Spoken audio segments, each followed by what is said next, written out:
Hello, I'm Aaron from A-Land, and one of the statements I usually hear from students is, "Teacher, I can't apply what I'm learning in my classes to the IELTS test." And I've been thinking about this for a while, so we're going to tackle it today in IELTS Bites. Let's go.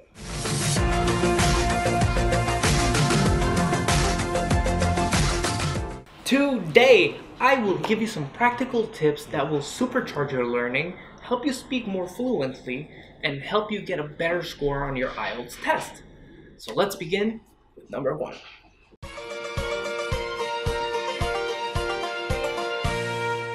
I know, this might not seem like a very practical tip, but let me explain. This might be the most important tip that I give you today. So, something you need to understand is that you will make mistakes, and it's okay to self-correct. And you might not have a very fancy accent, but that's okay because the IELTS examiner is not there to judge you on your accent. But until you let go of that fear of judgment, you'll always tell yourself that you're not ready and hold yourself back. That happened to me when I was learning a second language. My mom used to push me to talk to other people. And it wasn't until years later that I realized that she was doing it because she could see my fear of saying the wrong thing or of being laughed at. So once you let go of that fear, I promise you that your fluency will skyrocket basically. So a great way to improve your language is to practice it constantly. And how can we force ourselves to do it? How about changing your computer or your phone to English? And that way, it's a good balance between knowing how a device works and learning new vocabulary. Sometimes it can be very hard to take the vocabulary you learn in class and put it into your day-to-day speech. So why not look for a list like this one with the most used words in the IELTS test? That way you can learn things that you will actually use instead of learning things that you should know but will rarely use. And you know what? I'll actually leave a link in the description of this video to a couple of lists like this that you can learn. If you're a visual learner like me, you might find sticking to the books a little bit hard. So this is for you.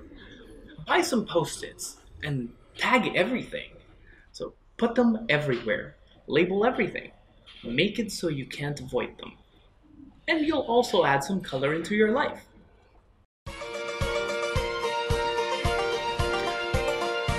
I'm not a supervillain. But I do have a couple of monologues running through my brain throughout the day. So why not put that to good use? Create a conversation in English in your head. It will help with the transition from translating in your brain and then speaking to actually thinking in English. And that will make you a lot more fluent. If you need some help, check out the topics for IELTS Part 2 of the speaking test, and that will help you get started. TV, movies, and books can be your best friends. Turn on the dubbed audio for that movie that you've watched 10 times. Or put the subtitles on that TV show and learn some new vocabulary. Or how about you set yourself some weekly goals to read articles or books in English? Have you learned any new vocabulary? How long did you wait before you started using it? Whenever you learn something new, use it immediately and a couple of times after, and it will actually help stamp it into your brain the more you use it.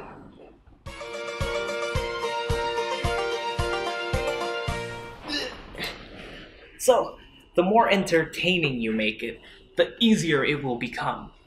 Write a poem, make a comic, sing a song, talk to strangers. Find a topic you feel passionate about and have a conversation about it in English.